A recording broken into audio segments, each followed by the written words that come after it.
171 படத்துலையும் இல்லாத தேடி தேடி சேர்த்த மாதிரி ஒரு மாதிரி சேர்த்துருக்காங்க சார். ரொம்ப பெக்யூலரா டிஃப்ரெண்டா பார்த்துக்கிட்டே இருக்கலாம். சும்மா நிக்கிறாருங்க. ஒரு காப்பி கேட் மாதிரி எதுவும் கிடையாது. இல்ல அவர் நீங்க இப்போ அவரு தான் ஒரு காப்பி பண்ணுவீங்க. அவருக்குன்னு இல்ல, கதைக்கு சொல்றேன். கூலி இஸ் ஈக்குவல் டு போலி அப்படின்னு போட்டிருந்தாங்க. ஏன்னா நீங்க ஏமாத்தி இருக்கு, டிசப்பாயின்மென்ட் பண்ணிருக்கு அப்படின்னு சொல்றீங்க. இல்ல கூலி இஸ் ஈக்குவல் டு போலி அப்படின்னு போடுறது வைக்கிறது அப்படிலாம் வந்து போலி கோலின்னு எழுதுனாங்க நீங்கள் இல்லையா? அதை நான் சொல்கிறேன், முதல் 40 நிமிஷம் ரொம்ப கஷ்டமாக இருக்கும். ஏன்னா நீங்கள் படத்தை புரிஞ்சு உட்காந்து அதை கவனிச்சே ஆகணும். ஆனால் 2வது 40 நிமிஷம் இருக்குல்ல சார், தனியாக காமெடி ஒரு ஒர்க் அவுட் ஆகிருக்கு. ஒரு ட்ராக் தான். நீங்கள் லோகேஷ் கனகராஜ் அவர்கள் படத்துலேயே வந்து காமெடின்றது இருக்காது அப்படின்றது ஒரு குற்றச்சாட்டு மாதிரி ஏதோ ஒரு மேலே வச்சுருந்தாங்க. அது ஏன் எழுத மாட்டீங்கன்னா கேட்டுருந்தாங்க. இந்த இதில் பார்த்தீங்கன்னா அவர்கிட்ட மட்டும்தான் இது ஒரு எதிர்பார்ப்பு. அவர் வச்ச ரெக்கார்டை அவரே பிரேக் பண்ணணும்னு ரொம்ப வருஷமாக ஒரு எதிர்பார்ப்போட நம்ம போயிடுறோம். ஜெயிலரை விட நீங்கள் கம்மியாக இருக்குது, என்ன ஜெயிலரை விட கூட உங்களால் அடிக்க முடியாது, அப்புறம் நீங்கள் என்ன சூப்பர் ஸ்டார்னு எது என்ன சார் கேள்வி? ஒரு சில இந்த சின்ன மூலக்காரங்கன்னு ஒரு குரூப் இருக்காங்களே, அவங்களுக்கு அது எடுக்காது. அவங்க வந்து நல்லா இல்லைன்னு சொல்ல நம்ம என்ன பண்ண முடியும்? ஒன்றும் பண்ண முடியாது சார். ஸோ விஷயம்னா ஓரளவுக்காவது உங்களுக்கு அறிவு இருக்கணும். இந்த இடத்துல நீங்க விமர்சிக்கிறவங்களை சொல்றதாக நினைச்சுக்கிட்டு நீங்க ரசிகர்களையும் இல்ல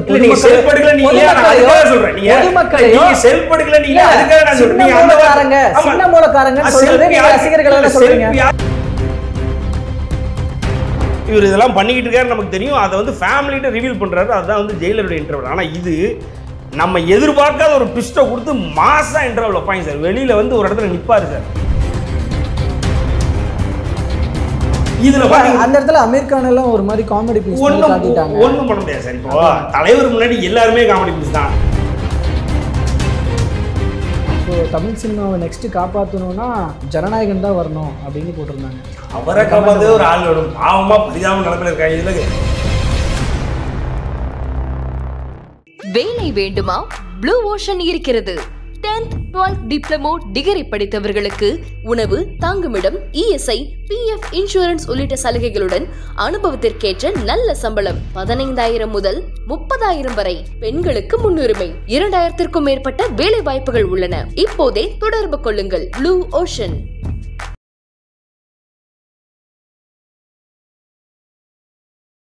தமிழர்கள் அனைவருக்கும் அன்பு வணக்கம். கூலி படம் வெளியாகி இருக்கிற இந்த நாளில் அந்த கூலி படம் பற்றின பல்வேறு கருத்துக்களை, விமர்சனங்களை பகிர்ந்துக்கிறதுக்காக நம்மளோட இணைஞ்சிருக்கிறாரு சினிமா விமர்சகர் திரு சத்யன் ராமசாமி அவர்கள். அவரிடம் கூலி படம் பற்றின பல்வேறு விஷயங்கள் பேசலாம். வணக்கம் சார். வணக்கம். கூலி படம் வெளியாகி இருக்கு. ஃபர்ஸ்ட் டே ஃபர்ஸ்ட் ஷோ பார்த்துட்டீங்க. எப்படி இருக்கு படம்? நீங்கள் என்ன எக்ஸ்பெக்ட் பண்ணி போனீங்க? எக்ஸ்பெக்டேஷன் ஃபுல்ஃபில் ஆயிருக்கா?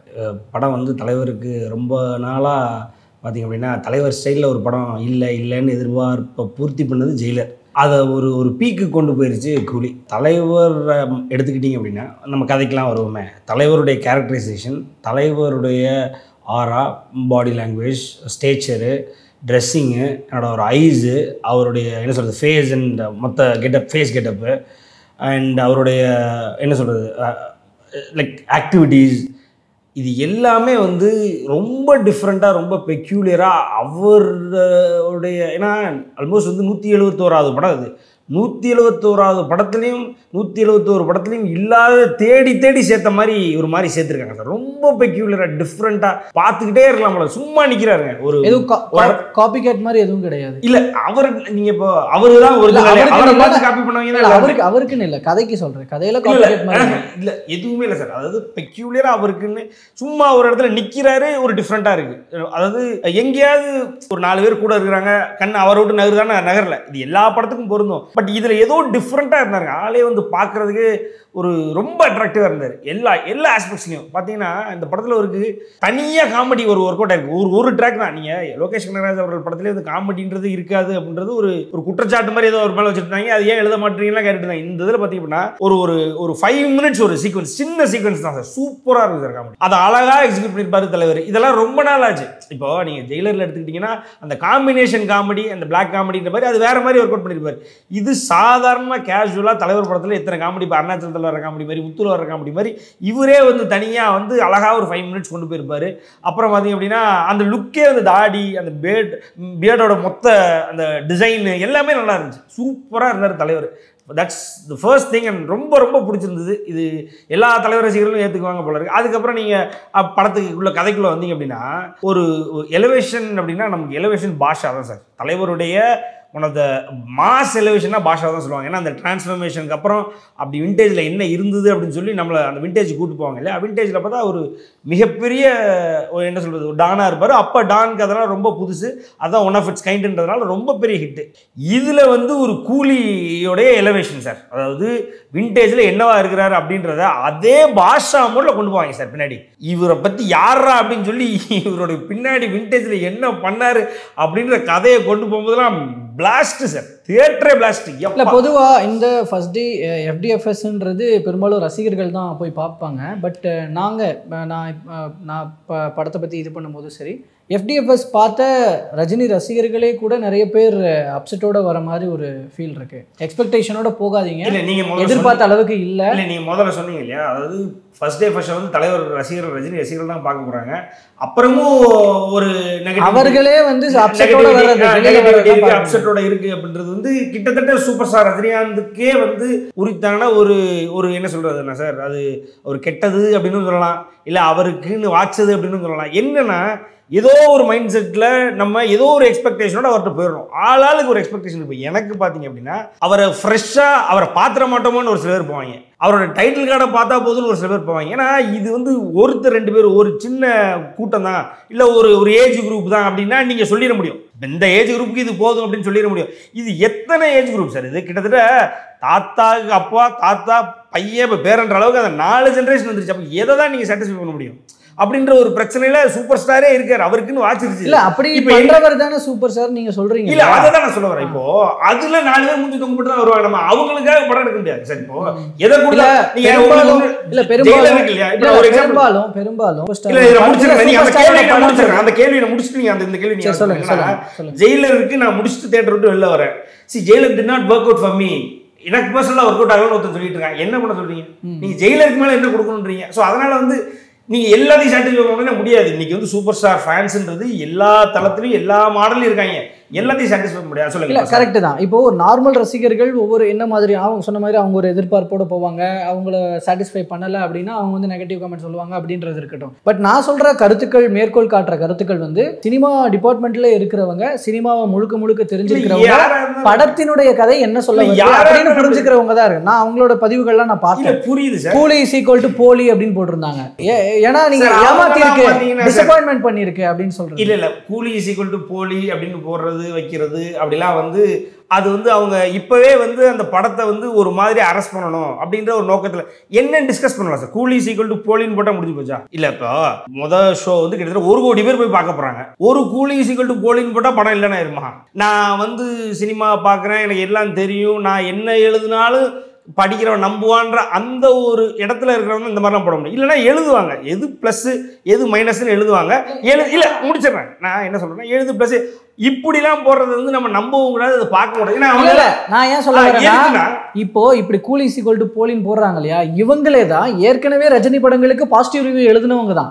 அவங்க இந்த படத்துக்கு மட்டும் அப்படின்னு சொல்லிட போறது இல்லை. அவங்க ஏற்கனவே அவங்க எழுதியிருக்க வாய்ப்பே இல்லை சார். நீங்க எழுதியிருக்க வாய்ப்பே இல்லை. எடுத்து பாருங்க, நீங்க கூலி சீக்வல் டு போலின்னு போட்டிருக்கோங்க, எப்படி சார் எழுத முடியும்? அதுலதான் தெரியுது. அதுல இந்த ஒரு வார்த்தையில வன்மத்தை வைக்கல. அவங்க கூலி சீக்வல் டு போலின்னு யோசிச்சிருக்காங்க பாருங்க.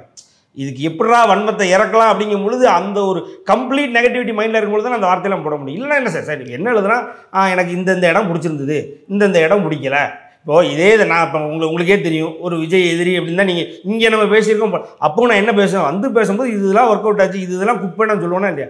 அப்படி சொன்னால் அதில் ஏதோ ஒரு பாதியாவது நியாயம் இருக்குன்னு எடுத்துக்கலாம். கூலியே எப்படிடா நீங்கள் ஒரு வார்த்தையில கவுக்கலாம் அப்படின்னு யோசிக்கிறவன்ட்ட போயிட்டு நம்ம அவங்கெல்லாம் வந்து மூளை சின்னதாக இருக்கிறாங்க, வந்து ஓரளவு பெருசாக இருக்கணும். பார்த்துட்டு வர ரசிகர்களாக இருக்கட்டும், மக்களாக இருக்கட்டும், மேஜராக நம்மகிட்டே சொன்ன கருத்துக்கள் வந்து இதுக்கு முன்னாடி வெளிவந்த ஜெயிலர் அளவுக்கு கூட இது இல்ல அப்படின்னு லாஸ்ட் படத்தோட கம்பேர் பண்ணி அளவுக்கு கூட இது இல்லன்னு சொல்லாங்க. ஜெயிலர் படம் வந்து 2010க்கு அப்புறம் வரல. அதுக்கப்புறம் கம்மி தான். 2010க்கு அப்புறம் சூப்பர் ஸ்டார் ரஜினிகாந்த் இல்ல இந்தியாவிலே அப்படி ஒரு படம் வரல. ஜெயிலரை விட கம்மின்றது வந்து எனக்கு தெரியும். இப்ப ஒருத்தர் சொல்றாங்க ஜெயிலர் அதிகமா தானே கொடுக்கணும். இப்ப அதான் ரசிகர்கள் எதிர்பார்ப்பாங்க. புரியல எனக்கு. எல்லா நடிகராலும் இது பண்ண முடியாது என்ன? சூப்பர் ஸ்டார் மட்டும் அதான் சார் அவர்கிட்ட பிரச்சனையே. அதனால தானே சார் அவர் சூப்பர் ஸ்டார்னு சொல்றீங்க. அதுதானே சார் அவர்கிட்ட பிரச்சனையே. என்ன சொல்றேன்னா அவரு மட்டும்தான் இப்போ இந்த கபாலியுடைய ரெக்கார்டை கூலி வந்து ப்ரீ பிசினஸ்ல 9 வருஷம் கழிச்சு அடிச்சது அப்படின்னு சொல்றாங்க. இதுக்கு நடுவில் எத்தனையோ பேர் முட்டி மோதி பார்த்தாங்க, யாராலையும் முடியல. ரைட்டுங்களா? அவர்கிட்ட மட்டும்தான் இது ஒரு எதிர்பார்ப்பு. அவர் வச்ச ரெக்கார்டை அவரே பிரேக் பண்ணணும்னு ரொம்ப வருஷமா ஒரு எதிர்பார்ப்போட நம்ம போயிடுறோம். ஜெயிலரை விட நீங்க கம்மியா இருக்கு, என்ன ஜெயிலரை விட கூட உங்களால அடிக்க முடியாது, அப்புறம் நீங்க என்ன சூப்பர் ஸ்டார்னு என்ன சார் கேள்வி? அப்படிலாம் நீங்க ஒரு நடிகை கேட்க முடியாது. ஒத்துக்கிறீங்களா? எந்த நடிகனா அதை சாட்டிஸ்ஃபை பண்ணுவானா? ஒரு படத்தை வச்சவன் அந்த படத்துக்கு மேல வைக்கணும்னா தமிழ் சினிமாவில் அப்படிப்பட்ட நடிகனே கிடையாது சார். இவர் மட்டும் தான் சார் பண்ணியிருக்காரு. அதான் சொல்றேன் இல்லையா, கபாலி 9 வருஷம் கழிச்சு கிட்டத்தட்ட கூலியில கபாலியோட கலெக்ஷனை இவர் தான் வந்து அடிக்கணும் அப்படின்னா அப்படித்தானே இருக்கு. அப்போ நீங்க இதுதான் சார் பிரச்சனை. நம்ம ஒரு பெஞ்ச் மார்க் வச்சுக்கிறோம். அவருக்கு என்னென்ன சரின்னு வருதோ எல்லாம் பண்றாரு சார். அதுல என்னன்னு பாத்தீங்க அப்படின்னா ஒன்னு பீக்கு போகுது, ஒன்னு பாத்தீங்கன்னா கொஞ்சம் கம்மியா இருக்கு. ஒரு எக்ஸாம்பிளுக்கு இது ஜெயிலருக்கு அப்புறம் வேட்டையன் இப்படி ஆயிப்போச்சு. வேட்டையன்ல நீங்க என்ன குறை சொல்லுங்க? அது 670 கோடி அடிச்சது, இது 400 கோடி அடிச்சதுன்னா தப்பு அவர் மேலையா? எங்க எல்லா படமும் ஜெயிலர் தான் கொடுக்கணும்னா அப்புறம் எப்படிங்க முடியும்? அது என்னதான் பண்ண முடியும் அவரு? அப்படின்ற ஒரு பிரச்சனை அவர்கிட்ட எப்பயுமே இருக்கு சார். அது இல்லாம இல்ல ஃபர்ஸ்ட் ஆஃப் செகண்ட் ஆஃப் எப்படி இருக்கு? ஃபர்ஸ்ட் ஆஃப் கம்பேரிட்டிவ்லி நீங்க ஃபர்ஸ்ட் ஆஃப் எடுத்துட்டீங்க அப்படின்னா சார், அதாவது ஒரு காமெடி, ஒரு வில்லத்தனம், அதே நேரத்தில் பார்த்தீங்க அப்படின்னா ஒரு ரொம்ப ஆழமான கதை சார். ரொம்ப காம்ப்ளிகேட்டடான ஒரு ஸ்டோரி சார். இது நீங்கள் புரிஞ்சுக்கிறதுக்கே 3 தடவை பார்க்கணும். அவ்வளோ காம்ப்ளிகேட்டடான ஸ்டோரி. இதெல்லாம் ஒருவேளை அதனால தான் பாதி பேருக்கு எடுக்காது சார். என்னன்னா சார், அதாவது ஒரு சாதாரணமாக ஒரு படத்தை டெலிவரி பண்ணணும்.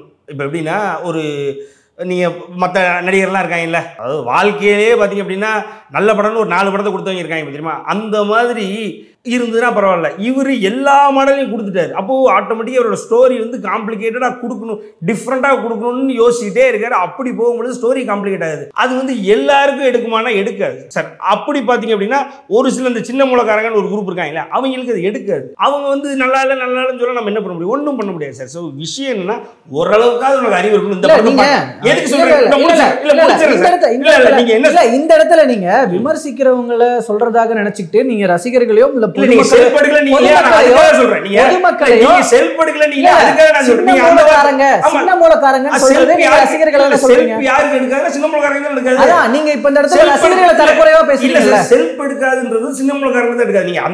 வார்த்தையை சொன்னதுனால நான் சொல்றேன். நான் எதுக்கு சொல்றேன்னா ரசிகர்களுக்கு எப்படி சார் எடுக்காம இருக்கும்? இல்ல எப்படி எடுக்காம இருக்கும்? நான் ரசிகர் தான், எனக்கு எடுக்கல. நான் பேசலாமா? நான் பேசலாம். இல்ல நான் ரசிகர், நான் பேசலாம். இல்ல நீங்க புரிஞ்சுக்கோங்க. நான் பேசலாமா? இல்ல நீங்க புரிஞ்சுக்கீங்க.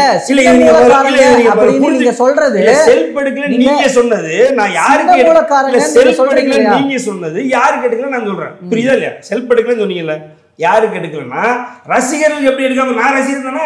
எஸ், நான் புரிஞ்சுக்கிட்டேன். நான் ரசிகர், நான் புரிஞ்சுக்கிட்டேன். எனக்கு எடுத்தது நீங்க சொன்னதை நான் புரிஞ்சுக்கிட்டேன். அதனால தான் கேட்கிறேன். அப்போ அப்படி பார்க்கும்போது படத்துல இதெல்லாம் குறைகள் இருக்குன்னு விமர்சிக்கிறவங்க நீங்க சின்ன மூலக்காரங்கன்னு சொல்றீங்கன்னா மறுபடியும் நீங்க செல்ஃப் நீங்க அந்த வார்த்தை பிரயோகம் பண்ணீங்க. ரசிகர்களையோ பொதுமக்களையோ நீங்க அந்த வார்த்தை பிரயோகம் பண்ணீங்க இல்லையா? செல்ஃப் எடுக்கல நீங்க இல்லையா? யாருக்கு செல்ஃப் எடுக்கலன்னு சின்ன மூலக்காரங்கன்ற.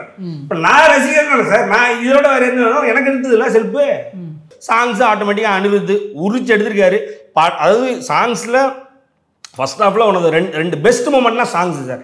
அதுக்கப்புறம் அப்படியே படம் எலிவேட் ஆகி இன்டர்வலில் வந்து ரொம்ப மாசான இன்டர்வல். எப்படின்னா ஜெயிலர் இன்டர்வல் வந்து நமக்கு எவ்வளோ மாசுன்னு தெரியும் இல்லையா? ஜெயிலர் இன்டர்வலுக்கு கிட்டத்தட்ட ஈக்குவல் சார். நான் என்னன்னா அதாவது 1 இன்ச்சு மேலே பார்க்க முடியல, 1 இன்ச்சு கீழே பார்க்க முடியல, ஈக்குவலாக இருக்கும் சார். இது ஆனால் வேறு மாதிரி இருக்கும். அது பார்த்திங்க அப்படின்னா ஒரு மாதிரி ஒரு ஃபேமிலி மேன், ஒரு கம்ப்ளீட் டிரான்ஸ்ஃபர்மேஷன் ப்ளஸ் இன்டர்வல். இது அப்படி இல்லைன்னா இது எப்படின்னா ஒரு ட்விஸ்டோட இன்டர்வல். அது வந்து நமக்கு தெரியும், பெருசாக ட்விஸ்ட் இருக்காது. நமக்கு என்ன தெரிய போகுது அப்படின்னா இவர் இதெல்லாம் பண்ணிக்கிட்டு இருக்காரு நமக்கு தெரியும். அதை வந்து ஃபேமிலிகிட்ட ரிவீல் பண்ணுறாரு. அதுதான் வந்து ஜெயிலரோட இன்டர்வல். ஆனால் இது நம்ம எதிர்பார்க்காத ஒரு ட்விஸ்ட்டை கொடுத்து மாசா இன்டர்வல் வைப்பாங்க சார். வெளியில் வந்து ஒரு இடத்துல நிற்பார் சார். அந்த மாதிரிலாம் இது வரைக்கும் தமிழ் சினிமாவில் ஒரு இன்டர்வலை நம்ம பார்த்துருக்க முடியாது. அப்படி ஒரு இன்டர்வலில் போய் நிற்கும். ஃபர்ஸ்ட் ஹாஃப் பார்த்தீங்க அப்படின்னா, அதாவது நீங்கள் நினச்சி பார்த்துற அளவுக்கு பார்த்துட முடியாத அளவுக்கு பிரம்மாண்டமாக இருக்கும் சார்.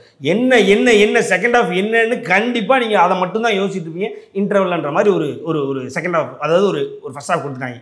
செகண்ட் ஹாஃப் பார்த்தீங்க அப்படின்னா, அந்த ஆரம்பித்து வச்ச கதையை முதல் 40 நிமிஷம், இப்போ நான் சொல்கிறேன் பாருங்க, இவங்க எழுதினாங்க கோழின்னு எழுதினாங்க நீங்கள் இல்லையா, அதை நான் சொல்கிறேன், முதல் 40 நிமிஷம் ரொம்ப கஷ்டமாக இருக்கும். ஏன்னா நீங்கள் படத்தை புரிஞ்சு உட்காந்து அதை கவனிச்சே ஆகணும். ஆனால் 2வது 40 நிமிஷம் இருக்குல்ல சார், 100 தடவை அந்த படத்தை பார்க்கலாம். அந்த 2வது 40 நிமிஷம் சும்மா சொல்லலை, இது தலைவர் ஃபேன்றதுனால நீங்கள் போய் பாருங்கள், பார்த்துட்டு நீங்கள் அதை டிஃபை பண்ணால் பண்ணுங்கள், ஒன்றும் பிரச்சனை இல்லை. 2வது 40 நிமிஷம் பார்த்தீங்க அப்படின்னா, இது வரைக்கும் தலைவர் படத்தில் அவ்வளோ மாஸ் கிடையாது சார். எழுதி தரணும் அப்படி ஒரு மாசம் இருக்கும். என்னன்னா அதில் தான் சொல்கிறேன், அந்த விண்டேஜ் போர்ஷன்ஸு, அந்த விண்டேஜ் போர்ஷனில் தலைவர் என்ன எப்படி இருப்பார் தெரியுமா சார், அப்படி தங்க மாதிரி பண்ணுவார். இத்தனைக்கு டிஏஜிங் தான். டிஏஜிங் இவ்வளவு தரமாக ஒர்க் அவுட் ஆன படம் இது வரைக்கும் தமிழ் சினிமாலே கிடையாது. அவ்வளவு தரமாக ஒர்க் அவுட் பண்ணிட்டாங்க, சூப்பராக இருக்கும். அப்படி ஒரு ஒரு விண்டேஜ் போர்ஷன் கொண்டு போயிட்டு, அதே நேரத்தில் உபேந்திரா என்ட்ரிலாம் வேற மாதிரி. உபேந்திரா தலைவர் அந்த பாயிண்ட் தான் வர மல்டி ஸ்டார் காஸ்ட் எந்த அளவுக்கு வந்து கை கொடுத்துருக்குது. இல்லை சார், மறுபடியும் சொல்கிறேன், இது தலைவர் படம். நீங்கள் மல்டி ஸ்டார் காஸ்ட்னு சொல்லலாம். என்னன்னா தலைவர் அந்தந்த வகையில் பில்லர்ஸ் தானே, அதனால முடிச்சு தலைவர் படம். தலைவர் படத்துக்கு சப்போர்ட் பண்ணுறது அவங்க வராங்க. எப்படி ஜெயிலரில் மல்டி ஸ்டார் காஸ்ட்டுக்கு நீங்கள் இம்பார்ட்டன்ஸ் கொடுக்கணுன்றதுக்கு நான் சொல்ல வரேன். மல்டி ஸ்டார் காஸ்ட்ன்றது அஃப்கோர்ஸ் இட்ஸ் தேர்.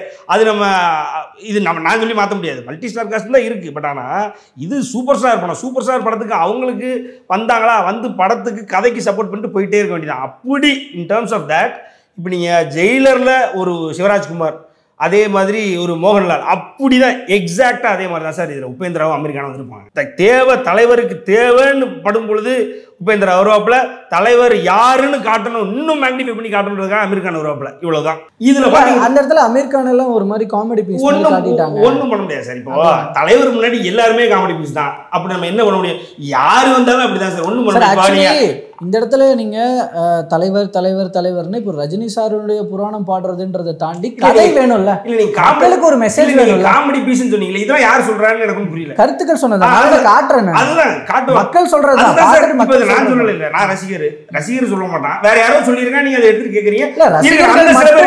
ரசிகர்கள் மட்டும் ஏத்துக்கிட்டா போதும், மக்கள் ஏத்துக்கணும். அதுக்கான மக்களுக்காக தான் படம் கொடுக்குறீங்க. மக்கள் என்ன போயிருக்கே படம் கொடுக்குறீங்க, சும்மா எதாவது சொல்லக்கூடாது. மக்கள் நம்ம படத்துக்கே போக மாட்டாங்க, இனிமேதான் போக ஆரம்பிப்பாங்க. என்ன சொல்றேன்னா, அந்த சில பேருக்காக நான் சொல்றேன். என்னன்னா, இங்க இவரு அமெரிக்கான்ல அர்னால்டே கூட்டு வந்தாலும் இது தலைவர் படம். அவங்க வந்தாங்களா, அது நீங்க ஐயோ என்ன அமெரிக்கானுக்கு இல்லையேடா, இவருக்கு அர்னால்டுக்கு இல்லையேடா, சத்யராஜுக்கு இல்லையேடான்னா உட்காந்துருந்தா அது உங்க கஷ்டம். அதுக்கு நாங்க ஒன்றும் பண்ண முடியாது. இங்க தலைவரை விட மாசான ஒரு என்ட்ரி கொடுப்பாரு சார் அமெரிக்கானு, ரைட்டுங்களா? வருவார், தலைவருக்கு மேலே தான் இருக்கும் அவருடைய ஹேண்டு. பட் ஆனால் தலைவர் முன்னாடி நிற்க முடியுமா? இங்கே யார் ஹீரோ இவர் தான்றதுனால ஆட்டோமேட்டிக்காக இவர் டிஃபை பண்ணும்போது ஒன்றும் பண்ண முடியாது. அந்த மாதிரி ஆட்டோமேட்டிக்காக அவர் உபேந்திரா அதே மாதிரி தான். துரோணாச்சாரியான்னு சொல்லுவார் இல்லையா, அந்த படத்தை பாருங்கள். உபேந்திரா எப்படிப்பட்ட ஒரு கேரக்டர், இப்படியான ஒரு கேரக்டருக்கு தான் அவர் இவ்வளவு நாள் வாழ்ந்தார் அப்படின்ற மாதிரி தான் பேசுவார். அது வந்து அப்படியே உண்மையாக இருக்கும் இந்த படத்தில். ஸோ இவங்க 2 பேருடைய கேமியோ அப்படி இருக்கும். படம் ஃபுல்லாக நாகார்ஜுனா தான் சார். அதாவது ஆரம்பத்துலேருந்து இப்படி ஒரு மாசான வில்லன் தலைவருக்கு வந்து ரொம்ப நாள் ஆகுது சார், ரொம்ப நாள் ஆகுது. அதாவது நீங்கள் ஜெயிலர் எடுத்துக்கிட்டீங்க அப்படின்னா, ஜெயிலரில் பார்த்தீங்க அப்படின்னா அது ஒரு டிஃப்ரெண்ட்டான கேரக்டரில் அப்படி ஒரு கேரக்டரைசேஷன். அது யாரு போய் உட்காருவானே நமக்கு தோணாது. அது வந்து மம்முட்டிக்கு எழுதுனாங்கம்பாங்க. பட் ஆனால் அதெல்லாம் மம்முட்டி பண்ணிட முடியுமான்னு தோணும். அது ஒரு டிஃப்ரெண்ட்டான.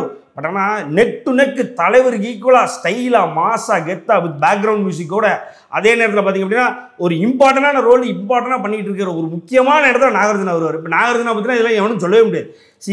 விஷயம் என்னென்னா, நீங்கள் இது தலைவர் படம், அதை மட்டும் நினச்சிட்டு வரணும். இதில் இவங்களுக்குலாம் இல்லையே அவங்களுக்குலாம் இல்லையே அப்படின்னு நீங்கள் நினச்சிட்டு மறுபடியும் சொல்கிறேன், அந்த மற்றவங்களுக்குலாம் பிடிக்கும் ஒன்றும் இல்லை. ஒரு ஷாட்டு சார், ஒரு ஷாட்டு வைப்பாங்க, அதில் உபேந்திரா அமெரிக்கான் தலைவர் இருப்பாங்க.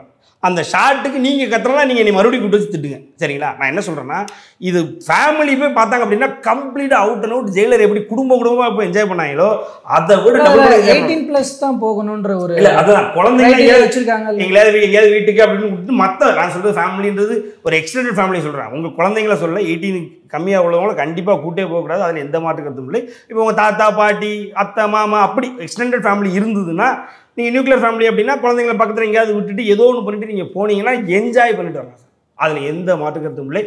ரெண்டாவது நான் சொல்கிறேன்ல, ஃபஸ்ட் ஹாஃப் செகண்ட் ஹாஃபில் ஃபஸ்ட்டு 40 மினிட்ஸ் ரொம்ப நீங்கள் யோசித்து உன்னிப்பாக கவனிக்கணும் கதையை. செகண்ட் ஹாஃப் நீங்கள் அப்படியே நீங்கள் தலைவர் படம் போனால் எப்படி இருக்கும் நமக்கு? அந்த தியேட்டரில் சும்மா உட்காந்துட்டு வரலாம், பக்கத்தில் இருக்க பூரா நம்மளை வைப்பேற்ற வந்துருமா?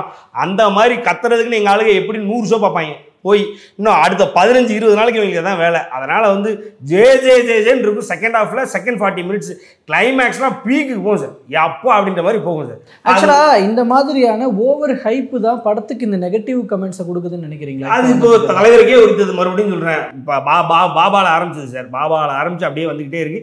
இந்த படத்துக்கு நெகட்டிவ் கமெண்ட்ஸ்ன்னு இப்போ நீங்கள் முதல் ஷோக்கு முன்னாடியே நெகட்டிவ் கமெண்ட்ஸ் எப்படி சார் எழுத முடியும்? நமக்கு புரியல. முதல் ஷோ பார்த்து சொல்றதா சொல்றேன். இல்லை அதாவது முதல் ஷோ பார்த்து படத்தை பார்க்காம யாராவது அப்படி சொல்லிடுவாங்களா? ஏன் சார் நேத்துல இருந்தே கூலி டிசாஸ்டர் டாக் ஓட்டுறாங்களே, அதுக்கெல்லாம் ஒரு கூட்டம் இருக்காங்க சார். உங்களுக்கு அது நீ தெரிஞ்சுக்கிறக்காக சொல்றேன். நேத்து நைட்டே ட்ரெண்டிங்ல வச்சுட்டாங்க கூலி டிசாஸ்டர் ட்ரெண்டிங். யாரு அது இருக்காங்களா சார்? நமக்குன்னு சார் எல்லா டைம்லையும் நமக்குன்னு அடிமை இருப்பாங்க சரிங்களா? 75 ஆரம்பிச்சு இப்போ நம்ம 2025 கரெக்டாக 50 வருஷத்தில் நீங்கள் நானும் உட்காந்து பேசிட்டு இருக்கோம். 10 வருஷத்துக்கு நமக்குன்னு ஒரு செட் ஆஃப் அடிமை இருப்பான். அவன் நம்மளை பற்றி தப்பாக எழுதிக்கிட்டே தான் இருப்பான். இந்த செட்டுக்கு ஒரு குரூப் இருக்காங்க, அவங்க நம்மளை பற்றி தப்பாக தான் எழுதுவாங்க. அது அன்எக்ஸ்பெக்டட் கேமியோஸ் ஏதாவது இருந்ததா? அன்எக்ஸ்பெக்டட் கேமியோஸ் இப்போ நான் ரிவீல் பண்ண வேணாம்னு நினைக்கிறேன் சார். பட் ஆனால் அது பாருங்க, இப்போ பாருங்க, பட் இருக்கு பாருங்க, வெறித்தனமாக இருக்கும் சார். அவ்வளோதான் சொல்லுவேன். பாருங்க, சூப்பராக இருக்கும். ஆமாம், அதாவது நான் இந்த செட் ஆஃப் நெகட்டிவ் கமெண்ட்ஸ் எழுதுறது அதெல்லாம் பார்த்து தான் நான் கேட்கணும்னு நினச்சேன். ஏன்னா படம் எப்படி இருக்குன்னு தெரிஞ்சுக்கிறதுக்கு. இதில் முக்கியமான விஷயம் என்னென்னா, நீங்கள் ஏற்கனவே ஜெயிலருக்குலாம் சொன்ன ஒரு விஷயம் தான். நீங்களே கூட சொல்லியிருக்கீங்க, இண்டஸ்ட்ரியல் ஹிட்டு அப்படிங்கிறது வந்து கொடுக்குறதுன்றது பெரிய விஷயம். அப்படி கொடுக்குற படம் தான், கொடுத்த படம் தான் ஜெயிலுன்னு சொன்னீங்க. பட் இந்த இதில் வந்து அப்படி கிடையாது. இப்போது தமிழ் சினிமாவை நெக்ஸ்ட்டு காப்பாற்றணும்னா ஜனநாயகன் தான் வரணும் அப்படின்னு போட்டிருந்தாங்க.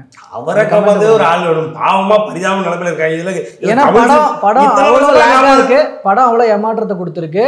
அதனால நெக்ஸ்ட் வந்து ஜனநாயகன் தான் வந்து காப்பாற்றணும் இண்டஸ்ட்ரி அப்படின்ற மாதிரி. ஏன்னா இண்டஸ்ட்ரிக்கு அவர் என்ன சார் பண்ணியிருக்காரு இது வரைக்கும் சார்? அவர் அதான் சொல்ல வரேன். அவரை காப்பாற்றவே ஆள் வேணும். இண்டஸ்ட்ரி அவர் என்னை காப்பாற்றுனாரு? இண்டஸ்ட்ரி இட்டு கொடுக்காத ஒரே உச்சத்தில் இருக்கிற நடிகர் அவர் தானே. உச்சத்தில் இருக்கிற அவர் தானே சொன்னார். இண்டஸ்ட்ரி இட்டு கொடுக்காம உச்சத்தில் அவர் தான் இருக்காரு. வேறு எந்த இண்டஸ்ட்ரியிலும் எந்த நடிகரும் உச்சத்தில் இண்டஸ்ட்ரி இட்டு கொடுக்காம இல்லை, அவர் தான் இருக்கார். அவர் அங்கேயே இருக்கட்டும். நான் என்ன சொல்கிறேன்னா, அவர் வந்து காப்பாற்றிட்டு சார். அவர் தான் நம்ம தமிழ்நாட்டையே காப்பாற்ற போகிறாருன்றாங்க 2026. அதை அவங்க ஒரு குரூப் சொல்லிக்கிட்டே என்னென்ன இந்த பரத்து சொல்லுவார், அந்த என்ன காதல் பரத்து மாதிரி சொல்லிட்டு அலையட்டும். விஷயம் என்னென்னா, இந்த படம் இப்போயே 200 கோடி தொட்டுருச்சு இல்லை சார்? நீங்கள் நேற்று கலெக்ஷன்லாம் பார்க்கலையா நீங்கள்? அதாவது நார்த் அமெரிக்கன் கலெக்ஷன்ஸ் பார்த்தீங்க அப்படின்னா ஓவராலாக இது வரைக்கும் கபாலியை முந்தி கபாலி $1.9 மில்லியன் ப்ரீ சேல்ஸில். அதை 10 வருஷமாக உச்சத்தில் இருக்காங்களா, இவங்க எவனும் அடிக்கலை. 10 வருஷமாக யாரும் காப்பாற்றுற. அதுக்கப்புறம் இப்போ வந்து ஆல்மோஸ்ட் 9 இயர்ஸ்க்கு அப்புறம் இப்போ வந்து மறுபடியும் வந்து அதை விட டபுள் மடங்கா கிட்டத்தட்ட $2.75 million pre sale and as well as premier sale collection North அமெரிக்காவில். அதே மாதிரி பார்த்தீங்கன்னா 1 லட்சம் டிக்கெட் யூகேல. ஆஸ் வி ஸ்பீக் நம்ம பேசும்போது 1 லட்சம் டிக்கெட்லாம் இவங்க காப்பாற்ற அப்போலாம் அவ்வளோ கொடுத்துலாம் காப்பாற்றலை. இப்போ தான் திடீர்னு ஏதோ காப்பாற்ற வந்துட்டாங்க. இன்றைக்கி நேற்று நைட்லேருந்து காப்பாற்ற வந்துட்டாங்க சார். இப்போ இதனால் வரைக்கும் நேற்று போய் நான் டிஎம்கே அந்த கூலி தொழிலாளர்களை காப்பாற்றணும்னு சொல்லிட்டு இருந்தாங்களா, இப்போ டக்குன்னு வந்து நேற்று நைட்டுக்கு அப்புறம் சினிமா தமிழ் சினிமா நாங்கள் காப்பாற்ற வந்துடுறோன்ட்டாங்க. அதுக்கப்புறம் பார்த்தீங்கன்னா அவங்க காலத்தில் இருந்தாங்க. என்ன இதில் இல்லை அடிச்சுட்டு போனாங்களா காப்பாத்துறாங்க. நீங்க அவங்களோட அந்த ஆக்டிவிட்டீஸ்லாம் நீங்க குறை சொல்லாதீங்க. நேத்து அடிச்சு அனுப்பும்போது காப்பாத்துறாங்க. நீங்க குறை சொல்லாதீங்க. நேத்து அந்த கூலி தொழிலாளிகள் அடிச்சு, நானும் நேத்து அங்க தான் இருந்தேன். இல்ல நீ இருக்கட்டும் நான் பார்த்தேன். இல்ல அவங்க அங்க தான் இருந்தாங்க. கூலி தொழிலாளிகள் அடிச்சு அனுப்பும்போது காப்பாத்துறது பாத்தீங்களா? சரி ஓகே விடுவோம் சார். அதுல அந்த ஆங்கிலே எங்களுக்கு கிடையாது. நான் எதுக்கு போட்டு அதெல்லாம் தெரியாம ஆரம்பிச்சேன், விட்டுருங்க. விஷயம் என்னன்னா, இந்த தமிழ் சினிமாவை காப்பாத்துறதுக்கு ஒரு வருவாருன்றீங்க இல்லையா, அந்த 9-10 வருஷமா அவர் வரல. இதுக்கப்புறம் வந்தாருன்னா வரட்டும், தாராளமாக வந்து தமிழ் சினிமா நான் வேண்டாம்னு சொல்ல முடியும், அவர் காப்பாற்றிட்டு போட்டும். இந்த படம் இப்போயே 200 கோடி. இவங்க இப்போ தேய்ச்சி இந்த எழுதி 148 கோடின்னு போட்டுக்கிட்டாங்க தெரியுமா டே 1. அதை ஆர்கானிக்காகவே பண்ணியாச்சு சார். அவங்க அது ப்ரொடக்ஷன் கம்பெனி எழுதலை. ப்ரொடக்ஷன் கம்பெனி இன்னும் எத்தனை கோடின்னு எழுதலை. நீங்கள் சொன்னீங்க இல்லையா, அந்த கூலியை போலின்னு எழுதுகிறோம், அந்த கூலியை என்ன சொல்கிறது, இந்த செல்ஃப் படுக்கணும் எழுதுறோம், இவங்களே எழுதிட்டாங்க. ஏற்கனவே படம் 150 கோடி தாண்டிடுச்சுன்னு. ஆக டே 1 கலெக்ஷன் தாண்டிடுச்சு. டே 1 கலெக்ஷன் 120 கோடி சார். நல்லா புரிஞ்சுக்கோங்க. 2018 120 கோடி டே 1 கலெக்ஷனோட வந்த 2.2 800 கோடி. இன்னைக்கு ரேட்டு 7 வருஷத்துக்கு முன்னாடி ரேட் என்ன, இன்னைக்கு ரேட்டுக்கு இப்போ 150 கோடி வந்த கூலி அப்போ எங்கே போகும் யோசிங்க. நீங்கள் பிஎம்எஸ் புக் மை ஷோவில் புஷ்பா 2க்கு அடுத்தது இந்தியாவிலேயே அதிக ப்ரீசேல் டிக்கெட் புக் ஆனது கூலிக்கு தான். அதனால நான் 5 நாள் இருக்கு, நான் 5 நாள் அதுக்கப்புறம் ஓட வேண்டியது இருக்கு. முடிச்சிடுறேன். இன்னொன்று என்னன்னா, அந்த ஃபேமிலின்றது இருக்கு இல்லையா, ஃபேமிலின்றது இந்த வாரத்துக்குள்ளலாம் போக முடியாது. அவங்க ஃபுல்லாக லேடிஸாக போவாங்க. ஏன்னா வீட்டிலலாம் குழந்தைங்கள ஸ்கூலுக்கு போனதுக்கப்புறம் குழந்தைங்களும் கூட்ட முடியாது. ஸ்கூலுக்கு போனதுக்கப்புறம் அந்த லேடிஸ்லாம் இனிமேல் மண்டேலேருந்து தான் சேர ஆரம்பிப்பாங்க. வேறு வழி கிடையாது, அவங்களுக்குலாம் ஆப்ஷனே கிடையாது. அப்போ அப்படி ஒரு கூட்டம் அப்படி இப்படின்னு அடித்து நவுத்தும். இதுதான் அடுத்த இண்டஸ்ட்ரி ஹிட்டு. அதுக்கப்புறம் அவர் அதுக்கு மேலே எப்படி எழுதி வைப்பாங்க வைக்கட்டும். ஸோ இதில் வந்து இப்போ நிறைவாக அப்புறம் இப்போ அப்படி பார்க்கும் பொழுது அப்போ இந்த நெகட்டிவ் கமெண்ட்ஸ் வர்றதெல்லாம் இப்போ எந்த கணக்கில் எடுத்துக்கிறது அப்படிங்கிற ஒரு விஷயம் இருக்கு இல்லையா? இப்போ நீங்கள் சொன்னீங்க இவ்வளோ ப்ரீ புக்கிங் ஆகிருக்கு, இவ்வளோ இதுவாக இருக்குது அப்படின்னு. இது எல்லாமே படம் எப்படி இருக்குது அப்படின்னு தெரிஞ்சுக்கிறதுக்கு முன்னாடி பண்ண புக்கிங்ஸு. இதுக்கப்புறம் போக போக எக்ஸ்ட்ராவாக புக் ஆணுச்சுன்னா தான் படம் வெற்றி அடையுது அப்படின்னு அர்த்தம். நீங்கள் முன்னாடி வர புக்கிங்ஸை வச்சு அது வந்து ஒரு எதிர்பார்ப்புலையும் super star 50th year so அவருடைய படம் அப்படிங்கிறதுல ஆஸ் யூஷுவல் ஒரு எதிர்பார்ப்பாக வர்ற டிக்கெட்ஸ் தான். நீங்கள் அதை வச்சு கன்சிடர் பண்ண முடியாதுல்ல. அடுத்தடுத்த நாட்களில் இன்னும் நீங்கள் யூஸ்வலாக புக் பண்ணுறதை விட இன்னும் புக்கிங்ஸ் அதிகமாகுதுன்னா நீங்கள் அப்போ வெற்றி படம்னு சொல்லலாம். அதுக்குள்ளே இது பண்ண உங்களை பர்சனலாக கேட்குறேன். 2.0 எப்படின்னு நினைக்கிறீங்க நீங்கள்? 2.0 நீங்கள் எந்த மாதிரி நீங்கள் எதிர்பார்ப்பை பூர்த்தி பண்ணிச்சா எப்படி? எனக்கு கொஞ்சம் அது ஆவரேஜாக இருந்த மாதிரி தான் ரைட்டுங்களா? இப்போ அதையும் கூலியும் ஒப்பிடலாமா எப்படி? நான் இன்னும் கூலி பார்க்கலையே. இப்போ நீங்கள் படித்ததை வச்சு அதை இதையும் கம்பேர் பண்ணி சொல்லுங்களேன். அது உங்களுக்கு சரி ஓகே விடுங்க. விஷயம் என்னன்னா இதே மாதிரி 2.0 உங்களுக்கு ஒரு ஆங்கிள் சொல்கிறேன் சார். 2.0 இந்த மாதிரி மாஸ் புக்கிங்கில் ஸ்டார்ட் ஆகிடுச்சு சார். மரண மாஸ் புக்கிங்கில் ஸ்டார்ட் ஆனிச்சு. ஹிந்தி புறம் பரபரன்னு ஆரம்பிச்சது சரிங்களா? இதே மாதிரி தான் எக்ஸாக்டாக ஸ்டார்ட் ஆச்சு சார். அதுக்கப்புறம் அந்த எந்திரனோட கம்பேர் பண்ணும்போது 2.0 கம்மி தான். Okay, mixed to decent. எந்திரன்லாம் பிளாக் பஸ்டர் ரிவ்யூஸ் வந்துச்சு ஓகேங்களா? மிக்ஸ்ட் டு டீசென்ட்னு ஒரு வார்த்தை இருக்கும். அந்த வார்த்தையில ரிவ்யூஸ் வந்தது. இப்போ இதுக்கும் நானும் பார்க்குறேன், சரி ரைட்டு எல்லாம் எழுதுறாங்க வைக்கிறாங்க அப்படிங்கும்போது அதை வச்சு நம்ம கம்பேர் பண்ணால் அதே மாதிரி மிக்ஸ்டு டு டீசென்ட் வச்சுக்கிட்டோம்னாலும் அது எப்படி 800 கோடிக்கு போச்சு, இன்னைக்கு எப்படி இண்டஸ்ட்ரீட்டாக இன்னைக்கு வரைக்கும் இருக்கு, அது மாதிரி இது போகும், அவ்வளோதான். ஓகே, நான் நிறைய ஒரு விஷயம், அப்போ படம் பார்க்குற மக்கள் படத்துலேருந்து என்ன மெசேஜை கன்வே பண்ணி எடுத்துகிட்டு போவாங்க அப்படின்னு நீங்கள் நினைக்கிறீங்க? ஒரு ஸ்ட்ராங்கான மெசேஜ் சொல்லிட்டார் சார் தலைவர். என்னென்னா குடி வேணான்றாரு அப்படிங்களா? குடி, தம்மு, சிகரெட்டு இதெல்லாம் எதுவுமே வேணான்றார். அது ஒன்று. அது அவர் வாயிலேருந்து கிட்டத்தட்ட 2012 அவருக்கு பிறந்தநாள் கொண்டாடும் பொழுது ரொம்ப ஸ்ட்ராங்காக சொன்னார். அதுக்கப்புறத்துலேருந்து கிடைக்கிற கேப்பில் சொல்லிட்டு தான் இருக்கார் சார். கிடைக்கிற கேப்பில் சொல்லிகிட்டே இருக்காரு. அது நேரத்தில் முடியாமல் போவோம், ஒரு நடிகர் தானே சரிங்களா? இந்த படத்தில் ரொம்ப ஸ்ட்ராங்காக ரொம்ப ஆழமாக சொல்லிட்டாரு. அது ஒன்று. ரெண்டாவது பார்த்தீங்க அப்படின்னா படத்தில் புகைப்பிடித்தல், தண்ணி அடிக்கிறது இந்த மாதிரி சீன்ஸ்லாம் இருக்கு இல்லையா? இல்லை இருக்கு. விஷயம் என்னன்னா அது இருந்தும் நமக்கு என்ன டேக்கவே நீங்கள் கேட்டீங்க இல்லையா? இப்போ அதை காட்டவே கூடாது அப்படின்றது இப்போ சிவகார்த்திகேயன் அவர்கள்லாம் அப்படி இருக்கிறாரு. அதெல்லாம் வேற மாதிரி, அதெல்லாம் கண்டிப்பாக மைண்ட் ப்ளோன் ஒரு விஷயம். பட் இதில் இருக்கு. பட் ஆனால் என்ன டேக்கவே நீங்கள் அதை பார்த்தீங்க அப்படின்னா உங்களுக்கு ஓகே ஓகே அது ஒன்று. ரெண்டாவது பார்த்தீங்க அப்படின்னா சார் உங்களுக்கு அதாவது ஒரு கமர்ஷியல் படம் 2020s இப்படி தான் எடுக்க முடியுன்ற மாதிரி, எப்படி 95க்கு ஒரு பைபிள் பாஷாவோ அதே மாதிரி ஒரு டிக்ஷனரி பாஷாவோ அதே மாதிரி கூலி இனிமே இந்த மாதிரி ஒரு கமர்ஷியல் படம் எடுத்துருடா அப்படின்ற மாதிரி ஒரு எல்லா ஒரு பட்டிங் டைரக்டர்ஸ்க்கும் ஒரு பெரிய ஸ்டேட்மெண்ட், ஒரு கமாண்ட்மெண்ட் மாதிரி ஆயிடுச்சு இந்த படம். ரெண்டாவது பார்த்தீங்க அப்படின்னா ஒரு 75 வயசில் 50 வருஷத்தில் ஒரு மனுஷன் இப்படியும் உழைக்க முடியுன்ற ஒரு டேக்கவே, இப்படியும் நம்ம உலகத்தை பூராத்தி என்ஜாய் பண்ண முடியும், 1000 கோடிக்குள்ளே தமிழ்நாடை எடுத்து மறுபடியும் கொண்டு போய் மேப்பில் வைக்க முடியுன்ற ஒரு எதிர்பார்ப்பை ஒரு 75 வயசு மனுஷனால் பூர்த்தி பண்ண முடியுன்ற ஒரு எதிர்பார்ப்பு நம்மளை எல்லாத்தையும் உழைக்க வைக்க ஓட வைக்கும். இதெல்லாம் பார்த்தா அதுக்கப்புறம் நீங்கள் கதை என்ன நமக்கு கொடுக்குது அப்படின்னு பார்த்தீங்க அப்படின்னா, நம்ம அதாவது பெண்கள் வளர்க்குறோம் இல்லையா? பெண்களை வளர்க்கும் போது நமக்கு என்னென்ன பிரச்சனைங்க இருக்குது, எவ்வளோ சுதாரணமாக வளர்க்கணும், என்னென்ன மாதிரிலாம் நம்ம லாக் ஆகணும், எப்படிலாம் லாக் ஆனால் இப்படி ஒரு நண்பனை கூட வச்சுருக்கணும் அப்படின்ற மாதிரி அல்டிமேட் சார். அதாவது இப்படி ஒரு நண்பன் ஒவ்வொருத்தனுக்கு இருந்துட்டானாலே போதும் சார், வாழ்ந்துடணும் அப்படின்ற ஒரு டேக்கையோட வெளில வரும் சார். ஆமாம், ஓகேங்க சார். ஸோ படத்தை பற்றி நிறைய விஷயம் பேசியிருக்கோம். அண்ட் பொறுத்திருந்து பார்க்கலாம் இன்னும் படத்தினுடைய அடுத்தடுத்த ரிவ்யூஸ் மக்கள் மத்தியிலேருந்து எப்படி வருதுன்றதை. தற்போது வரைக்கும் பல்வேறு தகவல்களை கருத்துக்களை பகிர்ந்து கொண்டு மிக்க நன்றி.